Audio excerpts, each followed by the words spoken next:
ਅੱਜ ਦਾ ਦਿਨ ਮੇਰੇ ਲਈ ਬਹੁਤ ਸਪੈਸ਼ਲ ਸੀ ਕਿਉਂਕਿ ਅੱਜ ਮੇਰੇ ਵਿਆਹ ਦਾ ਦਿਨ ਸੀ।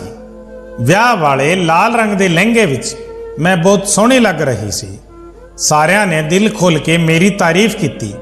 ਮੈਂ ਆਪਣੇ ਵਿਆਹ ਦੇ ਜੋੜੇ ਵਿੱਚ ਬੈਠੀ ਸੀ ਤੇ ਆਪਣੇ ਘਰ ਵਾਲੇ ਦਾ ਇੰਤਜ਼ਾਰ ਕਰ ਰਹੀ ਸੀ। ਮੇਰੇ ਦਿਲ ਵਿੱਚ ਹਜ਼ਾਰਾਂ ਸੁਪਨੇ ਸਨ, ਜਿਵੇਂ ਹਰ ਕੁੜੀ ਦੇ ਦਿਲ ਵਿੱਚ ਹੁੰਦੇ ਹਨ। ਹਰ ਕੁੜੀ ਦੀ ਤਰ੍ਹਾਂ ਮੈਂ ਵੀ ਰੋਮਾਂਟਿਕ ਅਤੇ ਖੂਬਸੂਰਤ शादीशुदा जिंदगी का सुपना देखा सी।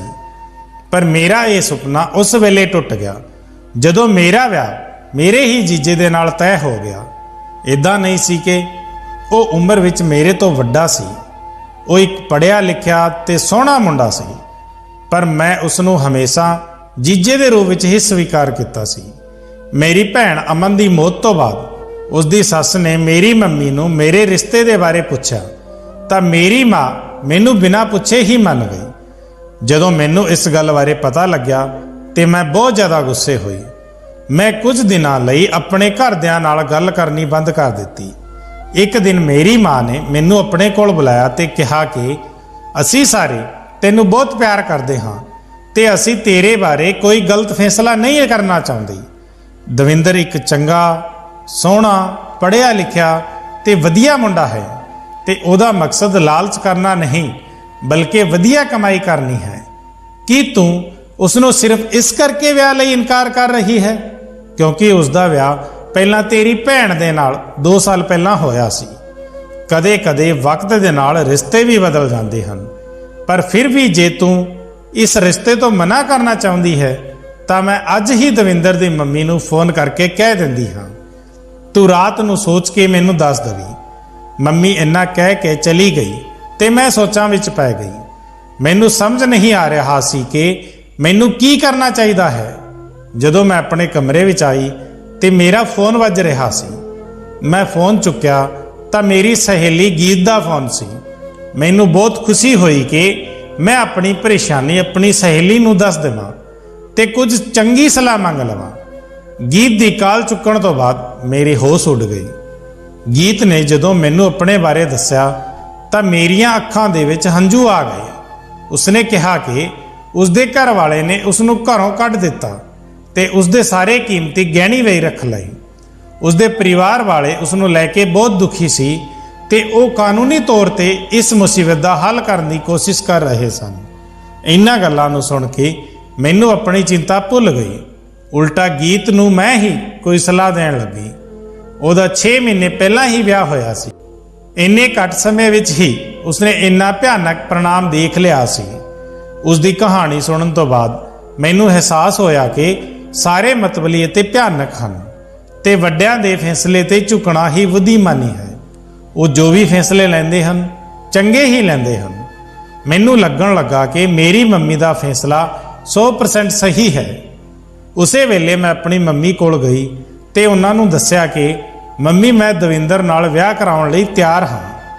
ਮੰਮੀ ਉਸ ਸਮੇਂ ਰਸੋਈ ਵਿੱਚ ਖਾਣਾ ਬਣਾ ਰਹੇ ਸਨ ਤੇ ਜਦੋਂ ਮੇਰੇ ਮੂੰਹੋਂ ਇਹ ਸ਼ਬਦ ਸੁਣੇ ਤੇ ਉਹ ਹੈਰਾਨ ਰਹਿ ਗਏ ਤੇ ਖੁਸ਼ ਵੀ ਸਨ।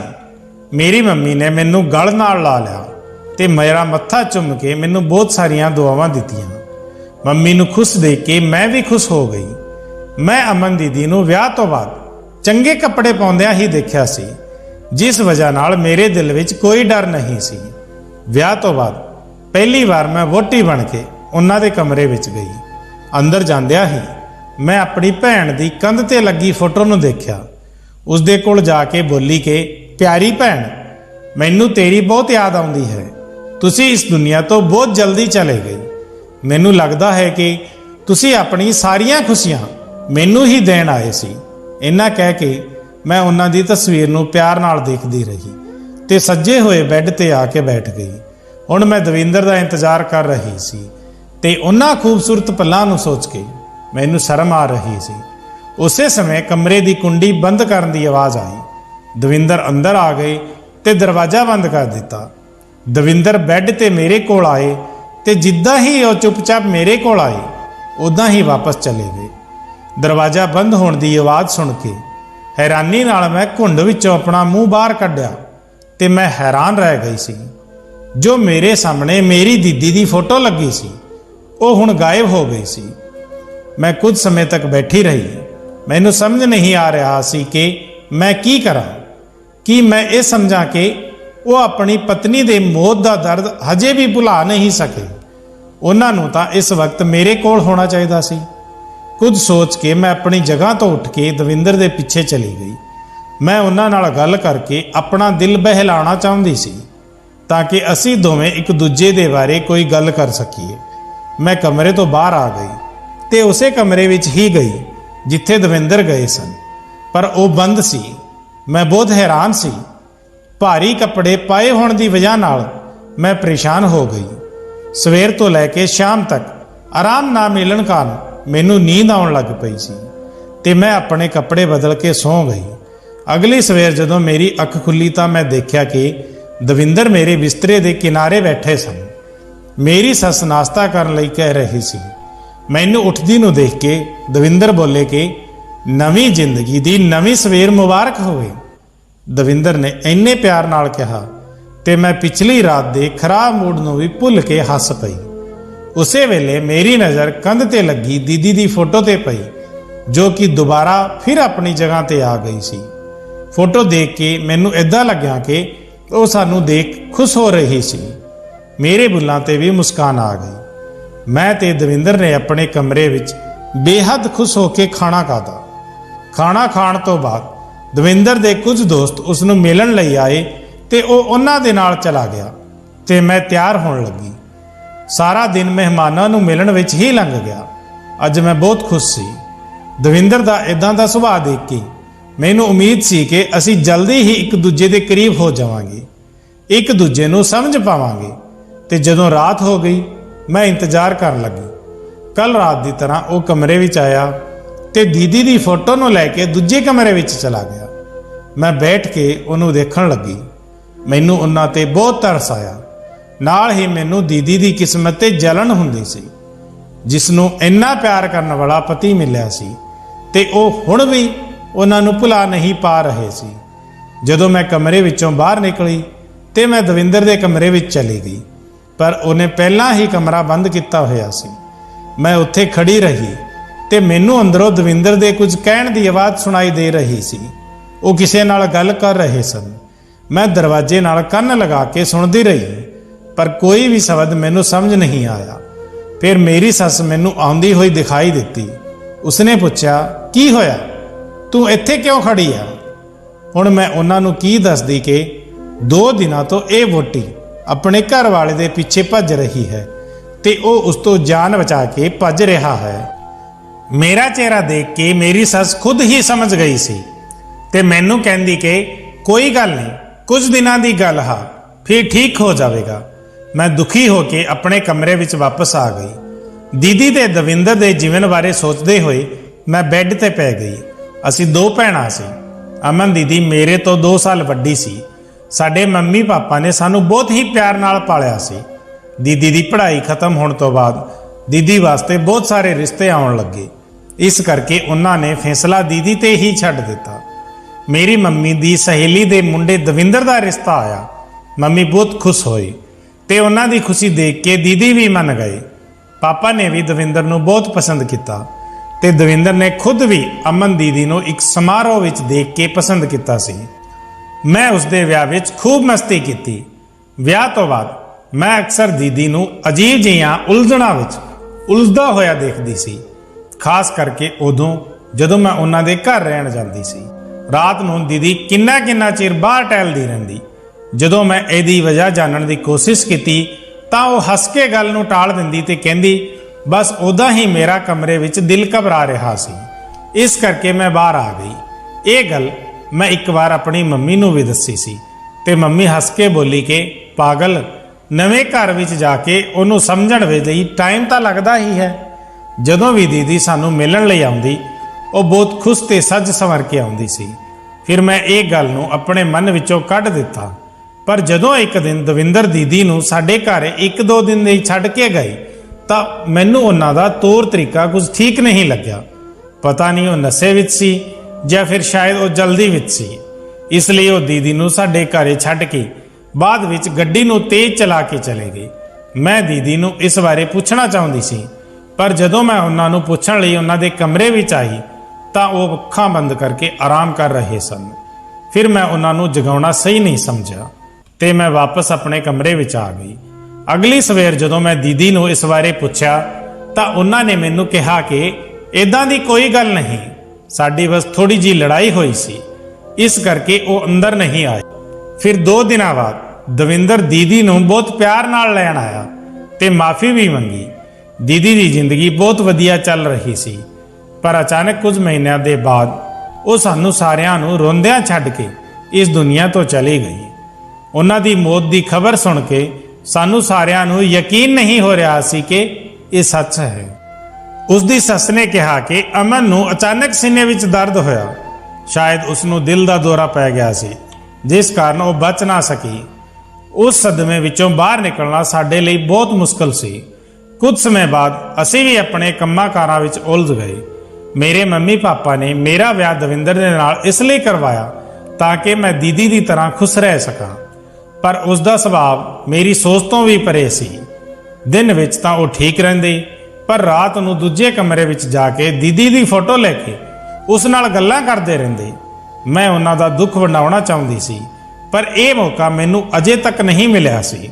मैं ये सब कुछ सोचदी हुई सो गई ते मैं बहुत अजीब जिहा सुपना देखा। मैं देखा कि हनेरे कमरे विच दीदी चीकां मार रही सी। मैं हनेरे कमरे विच अपने दोने हत्थां नाल दीदी नूं छूण दी कोशिश विच इधर उधर घूम रही सी, पर मैं दीदी नूं छू नहीं सी सकदी। मैं थक हार के दीदी नूं कहा, तू मेरे सामने क्यों नहीं आ रही? ते वो रो पई ते कहण लगी कि तू मैनूं छू सकदी है, मैनूं इंसाफ दवा दे। मेरी ये भैणे, तू ही मैनूं इंसाफ दवा सकदी है। ये तो पहला कि मैं दीदी की कोई गल समझ पावां जां कुछ पुछ पावां, मेरी अख खुल गई। कमरे विच हर पासे हनेरा सी, शायद लाइट चली गई सी जां किसी खराबी के कारण बंद सी। मेरे पूरे शरीर ते पसीना आया होया सी, मेरे सांस जोर जोर नाल चल रहे सन, पर मैनूं किसी भी गल दी परवाह नहीं सी। मेरे कन्नां विच दीदी दीयां गल्लां गूंज रहीआं सन। एक गल तां मैं तुहानूं दसना भुल ही गई कि मेरी भैण बहुत ही धार्मिक सी। वो हर समय रब की पूजा भगती विच लगी रहिंदी। कदी कदी तां मैं रात नूं भी रब दे सामने हथ जोड़ के उहनूं खड़े देखिया सी। अगली सवेर दविंदर दे बाहर जाण तो बाद मैं सामने वाले कमरे विच गई। मैं देखना चाहुंदी सी कि उत्थे की है। मैं अंदर आई ते मैं देखिया उस कमरे विच एक सोफा सैट ते अलमारी दे इलावा होर कोई फर्नीचर नहीं सी। मैं अलमारी नूं खोल के देखिया तां उस दे विच दवाई दे कुछ खाली रैपर पए सन। मैं उन्हां नूं चुक्या ते उल्टा कर दिता। उस दे विच शायद दीदी दी दवाई सी, जो कि मैं अक्सर उन्हां दे बेग विच देखदी सी। पहलां तां मैं ध्यान नहीं दिता, पर मैं दवाई दा नाम पढ़ के हैरान रह गई। मैनूं लग्या शायद कोई गलतफहमी हो गई है, इस करके मैं रैपर उत्थे ही रख दिता। मैं अलमारी बंद कर दिती। फिर एक छोटा जिहा शॉपिंग बैग मेरे पैरां ते आके डिग्या। मैं देखिया कि वह नशीलियां दवाइयां नाल भरिया होया सी। मैं बहुत हैरान हो गई। मैं वो बैग उत्थों चुक के चोरी चोरी अपने कमरे विच चली गई। शाम हुई तां दविंदर बेचैन होके घुम्मण लगे, जिद्दां ओहदा कोई कीमती समान गवाच गया सी। मैनूं ओहदी वेखणी महसूस हुई, पर मैं नज़रअंदाज कर दिता। जे वो नशे का इस्तेमाल करता सी तां एक चंगी घर वाली होण दे नाते मैनूं ओहनूं रोकना चाहिदा सी। ये दवाइयां मैं दीदी दे बैग विच भी देखियां सन। शायद वो दविंदर की आदत नूं छुड़ाउण लई इन्हां नशीलियां दवाइयां अपने बैग विच रख लैंदे सी। कुछ सोच के मैं अपने कमरे विचों बाहर आई। मैनूं पता सी दविंदर नूं कड़ाही पनीर डिश बहुत पसंद आ, इस करके मैं वो बनाउण लई रसोई विच गई, क्योंकि मैं सुनिया सी कि घर वाले दे दिल दा राह उसदे पेट तो हुंदा है। फिर मैं ये गल नूं मन के दविंदर दे लई कड़ाही पनीर बनाया। दीदी भी दविंदर नूं खुश करन लई उन्हां दी पसंद दी डिश बनाउंदी हुंदी सी। ये दीदी ने मैनूं दस्सिया सी। खाना बनाउण तो बाद मैं नौकरानी नाल टेबल सैट कराया ते असीं खाना खाण लग पए। दविंदर नूं खाना बहुत पसंद आया सी। उन्हां ने मेरी तारीफ भी की। दविंदर मैनूं प्यार दी नज़र नाल देखण लगे ते बोले कि इन्ना मज़ेदार खाना बनाउण लई तू मेरे तो कुछ गिफ्ट लेना चाहेगी। मैं दविंदर वल वेखी। उन्हां दे पुछण दा तरीका बहुत वधिया सी। मैनूं समझ नहीं आ रहा सी कि मैं अपनी सस दे सामने इहदा जवाब किद्दां देवां, ते मैं चुप हो गई। एक बार फिर दविंਦਰ ने अजीब अंदाज ਵਿੱਚ अपना सवाल दोहराया। सस ने मैनू आने बहाने ਵਿੱਚ ਕਿਸੇ ਕੰਮ ਦੇ ਲਈ रसोई ਵਿੱਚ ਭੇਜ ਦਿੱਤਾ। मैं रसोई ਦੀ खिड़की ਚੋਂ ਦੇਖਿਆ ਕਿ ਉਹ ਆਪਣੇ ਮੁੰਡੇ ਨੂੰ ਹੌਲੀ ਜਿਹੀ ਆਵਾਜ਼ ਵਿੱਚ ਕੁਝ ਕਹਿ ਰਹੀ ਸੀ। ਮੈਨੂੰ ਦਵਿੰਦਰ ਦਾ ਸੁਭਾਅ ਬਹੁਤ ਅਜੀਬ ਲੱਗਿਆ। ਇੱਕ ਦਿਨ ਮੈਂ ਆਪਣੀ ਸੱਸ ਨੂੰ ਪੁੱਛਣ ਦੀ ਹਿੰਮਤ ਕੀਤੀ ਤੇ ਕਿਹਾ ਕਿ ਤੁਹਾਡਾ ਮੁੰਡਾ ਨਸ਼ਾ ਕਰਦਾ ਹੈ? ਤੁਸੀਂ ਇਦਾਂ ਦੇ ਇਨਸਾਨ ਕਰਕੇ ਮੇਰੀ ਜ਼ਿੰਦਗੀ ਕਿਉਂ ਖਰਾਬ ਕੀਤੀ? ਉਹ ਕਹਿਣ ਲੱਗੇ ਕਿ ਇਦਾਂ ਦੀ ਕੋਈ ਗੱਲ ਨਹੀਂ। ਤੇਰੀ ਭੈਣ ਤੇ ਉਹਦੀ ਘਰਵਾਲੀ ਦੇ ਮੌਤ ਦੇ ਸਦਮੇ ਕਰਕੇ ਤੇ ਆਪਣੇ ਦੁੱਖ ਨੂੰ ਭੁਲਾਉਣ ਕਰਕੇ ਉਹ ਇਹ ਸਭ ਕੁਝ ਕਰ ਰਿਹਾ ਹੈ। ਮੈਂ ਉਸ ਨੂੰ ਸਮਝਾਵਾਂਗੀ। ਸੱਸ ਦੀ ਗੱਲ ਸੁਣ ਕੇ ਮੈਂ ਕੁਝ ਜ਼ਿਆਦਾ ਨਾ ਬੋਲੀ ਤੇ ਆਪਣੇ ਕਮਰੇ ਵਿੱਚ ਆ ਕੇ ਪੈ ਗਈ। ਮੈਂ ਰਾਤ ਨੂੰ ਫਿਰ ਸੌਣ ਲਈ ਆਪਣੀਆਂ ਅੱਖਾਂ ਬੰਦ ਕੀਤੀਆਂ ਤੇ ਮੈਨੂੰ ਫਿਰ ਦੀਦੀ ਦਾ ਰੋਂਦਾ ਹੋਇਆ ਚਿਹਰਾ ਦਿਖਾਈ ਦਿੱਤਾ। ਉਹ ਮੇਰੇ ਤੋਂ ਇਨਸਾਫ ਮੰਗ ਰਹੀ ਸੀ। ਆਪਣੇ ਸੁਪਨੇ ਵਿੱਚ ਮੈਂ ਦੀਦੀ ਨੂੰ ਇਦਾਂ ਤੜਫਦੇ ਹੋਏ ਦੇਖਿਆ ਕਿ ਮੈਂ ਬਹੁਤ ਦੁਖੀ ਹੋ ਗਈ। ਮੇਰੇ ਦਿਲ ਵਿੱਚ ਬਹੁਤ ਅਜੀਬ ਖਿਆਲ ਆਉਣ ਲੱਗੇ ਕਿ ਮੇਰੀ ਦੀਦੀ ਦੀ ਮੌਤ ਐਕਸੀਡੈਂਟ ਸੀ ਜਾਂ ਫਿਰ ਕੁਝ ਹੋਰ। ਸੱਸ ਨੇ ਦੱਸਿਆ ਸੀ ਕਿ ਉਹਨੂੰ ਦਿਲ ਦਾ ਦੌਰਾ ਪੈ ਗਿਆ ਸੀ ਤੇ ਉਸ ਨੂੰ ਹਸਪਤਾਲ ਲੈ ਗਏ ਸਨ। ਪਰ ਦੀਦੀ ਨੂੰ ਇਦਾਂ ਸੁਪਨਿਆਂ ਦੇ ਵਿੱਚ ਦੇਖਣਾ ਬਹੁਤ ਹੈਰਾਨੀ ਵਾਲੀ ਗੱਲ ਸੀ। ਮੈਂ ਹਸਪਤਾਲ ਦੀਆਂ ਰਿਪੋਰਟਾਂ ਨੂੰ ਦੇਖਣ ਲਈ ਆਪਣੇ ਕਮਰੇ ਦੀ ਤਲਾਸ਼ੀ ਲਈ, ਪਰ ਕਮਰੇ ਵਿੱਚ ਇਦਾਂ ਦਾ ਕੋਈ ਵੀ ਕਾਗਜ਼ ਨਹੀਂ ਮਿਲਿਆ। ਸਵੇਰੇ ਦਵਿੰਦਰ ਦੇ ਕੰਮ ਜਾਣ ਤੋਂ ਬਾਅਦ ਮੈਂ ਦੂਸਰੇ ਕਮਰੇ ਦੀ ਸਫਾਈ ਕਰਨ ਦੇ ਬਹਾਨੇ ਉਸ ਕਮਰੇ ਨੂੰ ਵੀ ਚੰਗੀ ਤਰ੍ਹਾਂ ਦੇਖਿਆ, ਪਰ ਉੱਥੇ ਵੀ ਮੈਨੂੰ ਕੁਝ ਨਹੀਂ ਮਿਲਿਆ। ਹੁਣ ਸਿਰਫ ਸੱਸ ਦਾ ਕਮਰਾ ਹੀ ਰਹਿ ਗਿਆ ਸੀ। ਮੈਨੂੰ ਉਮੀਦ ਸੀ ਕਿ ਇੱਥੋਂ ਕੁਝ ਨਾ ਕੁਝ ਜ਼ਰੂਰ ਮਿਲ ਜਾਵੇਗਾ ਤੇ ਇਦਾਂ ਹੀ ਹੋਇਆ। ਮੈਨੂੰ ਆਪਣੀ ਸੱਸ ਦੇ ਕਮਰੇ ਵਿੱਚ ਹਸਪਤਾਲ ਦੀ ਰਿਪੋਰਟ ਮਿਲੀ, ਜਿਸ ਵਿੱਚ ਦੀਦੀ ਦੀ ਮੌਤ ਦਾ ਕਾਰਨ ਹਾਰਟ ਅਟੈਕ ਸੀ। ਇਸ ਨੂੰ ਆਪਣੀਆਂ ਅੱਖਾਂ ਨਾਲ ਪੜ੍ਹ ਕੇ ਮੈਨੂੰ ਹੌਸਲਾ ਮਿਲਿਆ ਤੇ ਆਪਣੇ ਆਪ ਤੇ ਥੋੜੀ ਸ਼ਰਮ ਵੀ ਆਈ ਕਿ ਮੈਂ ਆਪਣੇ ਘਰਦਿਆਂ ਤੇ ਸ਼ੱਕ ਕਰ ਰਹੀ ਸੀ। ਇਦਾਂ ਹੀ ਦਿਨ ਬੀਤਦੇ ਗਏ। ਇੱਕ ਦਿਨ ਮੈਂ ਦੇਖਿਆ ਕਿ ਜਦੋਂ ਰਾਤ ਨੂੰ ਦਵਿੰਦਰ ਦੂਜੇ ਕਮਰੇ ਵਿੱਚ ਗਏ, ਉਹਨਾਂ ਦੇ ਹੱਥ ਵਿੱਚ ਇੱਕ ਨਹੀਂ 2 ਫਰੇਮ ਸੀ। ਇੱਕ ਫਰੇਮ ਨੂੰ ਤਾਂ ਮੈਂ ਪਹਿਚਾਣਦੀ ਸੀ ਕਿਉਂਕਿ ਉਹ ਦੀਦੀ ਦਾ ਫਰੇਮ ਸੀ, ਪਰ ਦੂਜਾ ਸ਼ਾਇਦ ਨਵਾਂ ਬਣਿਆ ਸੀ। ਪਰ ਦੂਜੇ ਫਰੇਮ ਵਿੱਚ ਕਿਹਦੀ ਫੋਟੋ ਸੀ ਇਹ ਮੈਨੂੰ ਨਹੀਂ ਪਤਾ ਸੀ। ਅਗਲੀ ਰਾਤ ਜਦੋਂ ਮੈਂ ਸੌਣ ਲਈ ਪੈ ਗਈ ਤਾਂ ਮੈਂ ਜਾਣ-ਬੁੱਝ ਕੇ ਆਪਣੀਆਂ ਅੱਖਾਂ ਬੰਦ ਕਰ ਲਈਆਂ ਤੇ ਸੌਣ ਦਾ ਨਾਟਕ ਕੀਤਾ। ਅੱਜ ਰਾਤ ਮੈਂ ਇਸ ਰਾਜ਼ ਨੂੰ ਜਾਣਨਾ ਚਾਹੁੰਦੀ ਸੀ ਜੋ ਮੈਨੂੰ ਅੰਦਰ ਤੋਂ ਬੇਚੈਨ ਕਰ ਰਿਹਾ ਸੀ। ਮੈਂ ਦੇਖਿਆ ਕਿ ਹਮੇਸ਼ਾ ਦੀ ਤਰ੍ਹਾਂ ਦਵਿੰਦਰ ਆਪਣੇ ਕਮਰੇ ਵਿੱਚ ਆਏ ਤੇ ਦੀਦੀ ਦੀ ਫੋਟੋ ਲੈ ਕੇ ਕੁਝ ਸਮੇਂ ਤੱਕ ਰੁਕ ਕੇ ਮੈਨੂੰ ਵੇਖਦੇ ਰਹੇ। ਜਦੋਂ ਉਹਨਾਂ ਨੂੰ ਯਕੀਨ ਹੋ ਗਿਆ ਕਿ ਮੈਂ ਸੋ ਗਈ ਹਾਂ ਤਾਂ ਉਹ ਕਮਰੇ ਵਿੱਚੋਂ ਬਾਹਰ ਚਲੇ ਗਏ। ਮੈਂ ਅੱਖ ਖੋਲ ਕੇ ਉਸ ਦੇ ਵੱਲ ਵੇਖਿਆ। ਜਦੋਂ ਉਹ ਦੂਜੇ ਕਮਰੇ ਵਿੱਚ ਚਲੇ ਗਏ ਤੇ ਮੈਂ ਉੱਠ ਕੇ ਬੈਠ ਗਈ। ਉਹਨਾਂ ਨੇ ਮੈਨੂੰ ਸੌਂਦੇ ਹੋਏ ਦੇਖਿਆ ਸੀ, ਇਸ ਕਰਕੇ ਉਹ ਕਮਰੇ ਦਾ ਦਰਵਾਜ਼ਾ ਬੰਦ ਕੀਤੇ ਬਿਨਾਂ ਹੀ ਦੂਜੇ ਕਮਰੇ ਵਿੱਚ ਚਲਾ ਗਿਆ। ਕੁਝ ਸਮੇਂ ਬਾਅਦ ਮੈਂ ਖਾਮੋਸ਼ ਕਦਮਾਂ ਦੇ ਨਾਲ ਹੌਲੀ-ਹੌਲੀ ਚੱਲ ਕੇ ਉਸ ਦੇ ਕਮਰੇ ਤੱਕ ਪਹੁੰਚ ਗਈ। ਮੈਂ ਹੌਲੀ-ਹੌਲੀ ਦਰਵਾਜ਼ਾ ਖੋਲ੍ਹਿਆ ਤੇ ਕਮਰੇ ਵਿੱਚ ਦੇਖਿਆ ਕਿ ਦਵਿੰਦਰ ਦੀਦੀ ਦੀ ਫੋਟੋ ਨਾਲ ਝੁੱਕ ਕੇ ਗੱਲਾਂ ਕਰ ਰਿਹਾ ਸੀ। ਦਵਿੰਦਰ ਦੀਆਂ ਗੱਲਾਂ ਮੈਨੂੰ ਸੁਣ ਰਹੀਆਂ ਸਨ। ਉਹ ਫੋਟੋ ਨਾਲ ਗੱਲਾਂ ਕਰਦੇ ਹੋਏ ਉਹ ਕਹਿ ਰਹੇ ਸਨ ਕਿ ਮੇਰੀ ਪਿਆਰੀ ਅਮਨ, ਤੂੰ ਦੂਜੀ ਦੁਨੀਆ ਵਿੱਚ ਕਿੰਨਾ ਇਕੱਲਾ ਮਹਿਸੂਸ ਕਰਦੀ ਹੋਣੀ ਆ। ਮੈਂ ਤੈਨੂੰ ਉਦਾਸ ਨਹੀਂ ਦੇਖ ਸਕਦਾ, ਇਸ ਕਰਕੇ ਮੈਂ ਜਲਦੀ ਹੀ ਤੇਰਾ ਇਕੱਲਾਪਨ ਦੂਰ ਕਰ ਦੇਵਾਂਗਾ। ਬਸ ਥੋੜਾ ਇੰਤਜ਼ਾਰ ਕਰ। ਇੰਨਾ ਕਹਿ ਕੇ ਦਵਿੰਦਰ ਨੇ ਆਪਣੀ ਗੋਦ ਵਿੱਚੋਂ ਇੱਕ ਹੋਰ ਫੋਟੋ ਚੁੱਕੀ ਤੇ ਦੀਦੀ ਦੀ ਫੋਟੋ ਦੇ ਨਾਲ ਲਾ ਦਿੱਤੀ। ਦੋਨਾਂ ਫੋਟੋਆਂ ਨੂੰ ਮਿਲਾ ਕੇ ਉਹ ਕੁਝ ਹੋਰ ਵੀ ਕਹਿ ਰਿਹਾ ਸੀ। ਮੈਂ ਉਹ ਤਸਵੀਰ ਤਾਂ ਨਹੀਂ ਦੇਖੀ, ਪਰ ਉਸ ਦੇ ਦਿਲ ਨੂੰ ਛੂਹਣ ਵਾਲੇ ਸ਼ਬਦਾਂ ਨੂੰ ਸੁਣ ਕੇ ਮੇਰੇ ਪੈਰਾਂ ਥੱਲੋਂ ਜ਼ਮੀਨ ਨਿਕਲ ਗਈ। ਮੈਂ ਵਾਪਸ ਆਪਣੇ ਕਮਰੇ ਵਿੱਚ ਆ ਕੇ ਬੈੱਡ ਤੇ ਪੈ ਗਈ ਤੇ ਸੌਣ ਦੀ ਕੋਸ਼ਿਸ਼ ਕਰਨ ਲੱਗੀ। ਦਵਿੰਦਰ ਆਤਮ ਹੱਤਿਆ ਦੇ ਬਾਰੇ ਸੋਚ ਰਿਹਾ ਸੀ ਤੇ ਦੀਦੀ ਦੇ ਕੋਲ ਜਾਣ ਬਾਰੇ ਸੋਚ ਰਿਹਾ ਸੀ। ਹੋ ਸਕਦਾ ਹੈ ਕਿ ਦੀਦੀ ਦੇ ਫੋਟੋ ਨਾਲ ਦੂਜੀ ਤਸਵੀਰ ਉਹਨਾਂ ਦੀ ਹੀ ਹੋਵੇ। ਮੈਨੂੰ ਦਵਿੰਦਰ ਨੂੰ ਇਸ ਹੱਦ ਤੱਕ ਪਹੁੰਚਣ ਤੋਂ ਰੋਕਣਾ ਸੀ। ਕਾਫੀ ਸਮੇਂ ਤੱਕ ਸੋਚਣ ਤੋਂ ਬਾਅਦ ਮੇਰੀ ਅੱਖ ਲੱਗ ਗਈ, ਪਰ ਫਿਰ ਮੈਨੂੰ ਦੀਦੀ ਦੀ ਆਵਾਜ਼ ਸੁਣਾਈ ਦਿੱਤੀ। ਉਹ ਲਗਾਤਾਰ ਨਿਆਂ ਦੀ ਮੰਗ ਕਰ ਰਹੀ ਸੀ। ਮੈਂ ਸੁਪਨੇ ਵਿੱਚ ਉਹਨਾਂ ਨੂੰ ਵਾਅਦਾ ਕੀਤਾ ਸੀ ਕਿ ਮੈਂ ਉਹਨਾਂ ਨੂੰ ਇਨਸਾਫ ਦਿਲਾਵਾਂਗੀ। ਮੇਰੀ ਗੱਲ ਸੁਣ ਕੇ ਉਹ ਖੁਸ਼ ਹੋ ਗਏ। ਮੈਂ ਬਹੁਤ ਮੁਸ਼ਕਿਲ ਵਿੱਚ ਪੈ ਗਈ ਸੀ ਕਿਉਂਕਿ ਮੈਨੂੰ ਇਹ ਤਾਂ ਸਬੂਤ ਮਿਲ ਗਿਆ ਸੀ ਕਿ ਉਹਨਾਂ ਦੀ ਮੌਤ ਹਾਰਟ ਅਟੈਕ ਨਾਲ ਹੋਈ ਹੈ, ਪਰ ਫਿਰ ਉਹ ਮੇਰੇ ਸੁਪਨੇ ਵਿੱਚ ਕਿਉਂ ਆਈ? ਮੈਂ ਦੀਦੀ ਨਾਲ ਵਾਅਦਾ ਕੀਤਾ ਸੀ ਤੇ ਮੈਂ ਆਪਣਾ ਵਾਅਦਾ ਨਿਭਾਉਣਾ ਸੀ। ਮੈਨੂੰ ਪਤਾ ਨਹੀਂ ਸੀ ਕਿ ਇਹ ਸਭ ਮੈਂ ਕਿੱਦਾਂ ਕਰਨਾ ਹੈ। ਰਾਤ ਨੂੰ ਮੈਂ ਉੱਠ ਕੇ ਦੂਜੇ ਕਮਰੇ ਵਿੱਚ ਗਈ। ਦਵਿੰਦਰ ਦੂਜੇ ਕਮਰੇ ਵਿੱਚ ਸੌਂਦੇ ਸੀ। ਉਹ ਮੇਰੇ ਨਾਲ ਮੇਰੇ ਕਮਰੇ ਵਿੱਚ ਨਹੀਂ ਸੌਂਦੇ ਸੀ। ਮੈਂ ਦਰਵਾਜ਼ੇ ਨੂੰ ਹੌਲੀ ਜਿਹੀ ਧੱਕਾ ਦਿੱਤਾ ਤੇ ਦਰਵਾਜ਼ਾ ਅੰਦਰੋਂ ਬੰਦ ਸੀ। ਨਿਰਾਸ਼ ਹੋ ਕੇ ਮੈਂ ਆਪਣੇ ਕਮਰੇ ਵਿੱਚ ਵਾਪਸ ਆ ਗਈ। ਸੋਚ ਵਿਚਾਰਾਂ ਦੇ ਵਿੱਚ ਘੁੰਮਦੇ ਮੇਰੀ ਕਦੋਂ ਅੱਖ ਲੱਗ ਗਈ ਮੈਨੂੰ ਪਤਾ ਹੀ ਨਹੀਂ ਲੱਗਿਆ। ਸਵੇਰੇ ਸੋ ਕੇ ਉੱਠੀ ਤੇ ਫਰੈਸ਼ ਹੋਣ ਦੇ ਲਈ ਅਲਮਾਰੀ ਵਿੱਚੋਂ ਕੱਪੜੇ ਕੱਢਦੇ ਸਮੇਂ ਮੈਂ ਹੈਰਾਨ ਰਹਿ ਗਈ ਕਿ ਮੇਰੀ ਅਲਮਾਰੀ ਵਿੱਚ ਉਹ ਦਵਾਈਆਂ ਵਾਲਾ ਬੈਗ ਨਹੀਂ ਸੀ। ਮੈਨੂੰ ਯਕੀਨ ਹੋ ਗਿਆ ਕਿ ਉਹ ਬੈਗ ਦਵਿੰਦਰ ਨੇ ਕੱਢਿਆ ਹੈ। ਮੈਨੂੰ ਦਵਿੰਦਰ ਨੂੰ ਗਲਤ ਰਾਹ ਤੇ ਜਾਣ ਤੋਂ ਰੋਕਣਾ ਸੀ। ਦਵਿੰਦਰ ਨੂੰ ਮਰਨ ਤੋਂ ਰੋਕਣਾ ਪਵੇਗਾ। ਦੀਦੀ ਦੀਆਂ ਯਾਦਾਂ ਵਿੱਚੋਂ ਕੱਢਣਾ ਪਵੇਗਾ। ਇਹ ਸੋਚ ਕੇ ਮੈਂ ਫਰੈਸ਼ ਹੋ ਕੇ ਤਿਆਰ ਹੋ ਕੇ ਬਾਹਰ ਆ ਗਈ। ਮੇਰੀ ਸੱਸ ਨੇ ਖਾਣਾ ਬਣਾ ਕੇ ਤਿਆਰ ਰੱਖਿਆ ਹੋਇਆ ਸੀ। ਮੇਰੀ ਸੱਸ ਬੋਲੀ ਕਿ ਰਜਨੀ ਬੇਟਾ, ਮੇਰੇ ਫੋਨ ਵਿੱਚ ਬੈਲੈਂਸ ਖਤਮ ਹੋ ਗਿਆ ਹੈ। ਆਪਣੇ ਫੋਨ ਤੋਂ ਡਾਕਟਰ ਨੂੰ ਫੋਨ ਲਾ ਦੇ। ਸਵੇਰ ਤੋਂ ਮੇਰਾ ਸਿਰ ਦਰਦ ਹੋ ਰਿਹਾ ਹੈ। ਡਾਕਟਰ ਤੋਂ ਪੁੱਛ ਕੇ ਕੋਈ ਦਵਾਈ ਲੈ ਲਵਾਂ। ਆਪਣੀ ਸੱਸ ਦੇ ਦੱਸੇ ਹੋਏ ਨੰਬਰ ਤੇ ਮੈਂ ਆਪਣੇ ਫੋਨ ਤੋਂ ਫੋਨ ਕੀਤਾ ਤੇ ਸੱਸ ਨੂੰ ਫੜਾ ਦਿੱਤਾ। ਗਲਤੀ ਨਾਲ ਮੇਰੀ ਉਂਗਲ ਰਿਕਾਰਡਿੰਗ ਬਟਨ ਤੇ ਲੱਗ ਗਈ ਤੇ ਰਿਕਾਰਡਿੰਗ ਸ਼ੁਰੂ ਹੋ ਗਈ।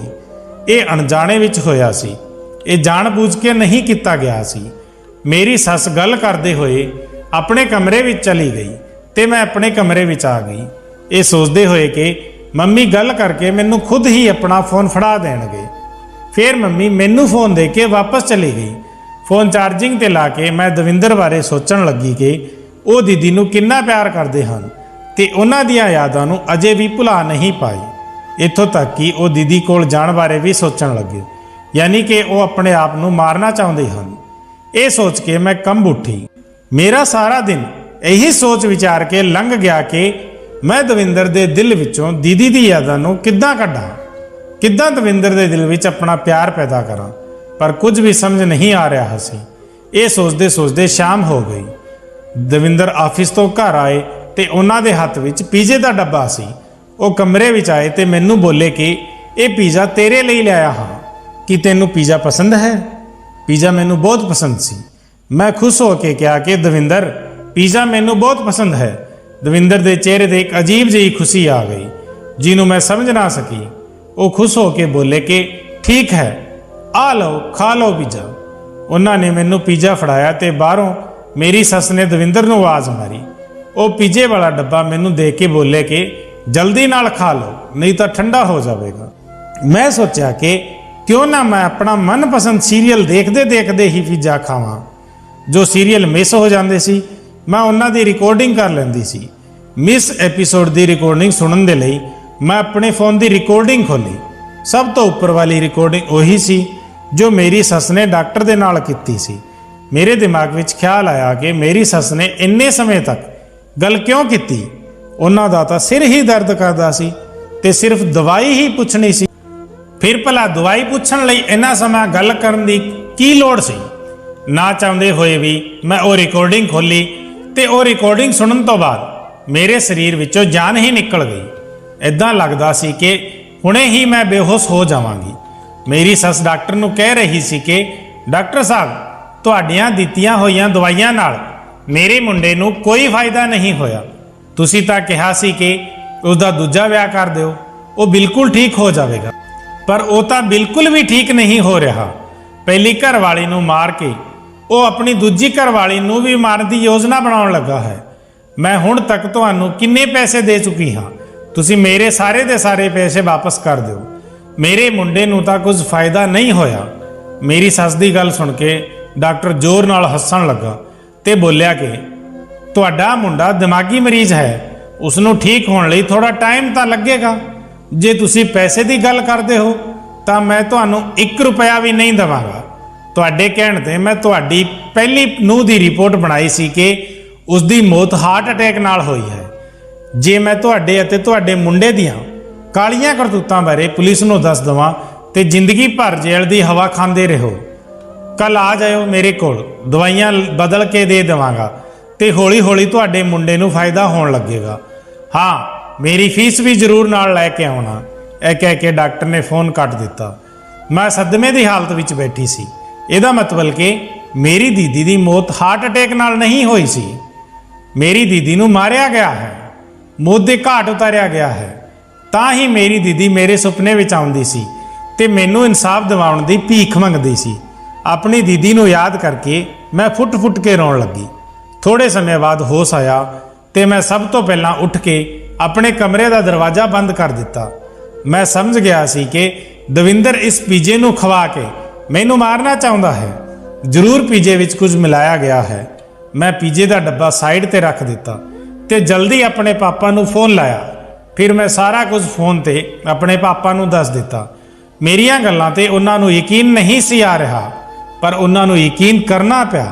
पापा ने कहा कि तू घबरा ना बेटा, जल्दी तो जल्दी पुलिस नूं फोन कर, मैं भी उत्थे पहुंचदा हाँ।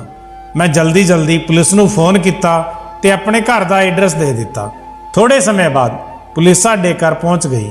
उधर दविंदर जो सोच रहा सी कि पीज़ा खा के हुण तक मैं मर गई होनी आ, तां वो खुशी दे नाल टहल रहा सी, पर पुलिस नूं देख के उसदे होश उड़ गए। पुलिस ने आउंदियां ही मेरी सस दे दविंदर नूं अरेस्ट कर लिया। मेरी सस ते दविंदर सफाइयां दिंदे रहे कि असीं बेकसूर हाँ, पर मेरे फोन विच मेरी सस ते उस डॉक्टर की रिकॉर्डिंग सी जो उन्हां नूं कातिल साबित कर सकती सी। मैं फिर उस घर चों अपनी दीदी दियां कुछ यादां नूं समेटिया ते उस घर तो हमेशा लई अपने मम्मी पापा दे घर आ गई। दीदी दी फोटो नूं हत्थ विच लैके मैनूं इदां लगदा सी कि दीदी हस रहे हन ते ओह खुश सन कि उन्हां नूं इंसाफ मिल गया ते उस दरिंदे नूं सज़ा भी। मैं दविंदर नूं कानूनी तौर ते तलाक दे दिता ते अपनी जिंदगी विच अगे वध गई। मैं अपनी अधूरी पढ़ाई नूं पूरा किया ते बहुत वधिया नौकरी ते लग गई। मेरे मम्मी पापा ने मैनू खुले दिल नाल अपनाया। उन्हां नूं कोई परवाह नहीं सी कि एक तलाकशुदा कुड़ी घर विच किन्ना टाइम बिठा के रखांगे। पता नहीं लोकां ने किन्नियां कु गल्लां बनाईयां सी, पर मेरी मम्मी पापा ने किसे दी ना सुनी। मम्मी पापा ने कहा कि जिंदगी बिना जीवन साथी दे नहीं गुजर सकती। जे तेनू लगे कि कोई इदां दा है जिहदे नाल तू अपनी जिंदगी गुजारना चाहुंदी है तां तू सानू दस सकदी है ते असीं तेरे ते कोई दबाव नहीं पावांगे। मम्मी पापा की गल सुन के मैं खुश हो गई। हल्की जी मुस्कुराहट सी मेरे चेहरे ते। मैनू नहीं लगता सी कि मेरी जिंदगी दे विच कोई इदां दा आवेगा जिस ते मैं विश्वास कर सकां। जे मेरी किस्मत विच सच्चा प्यार होवेगा तां रब उसनूं मेरे कोल जरूर भेजेगा। इहदे बारे तुहाडी की सलाह है कि मैनू जिंदगी विच सच्चा प्यार नसीब होवेगा जां नहीं?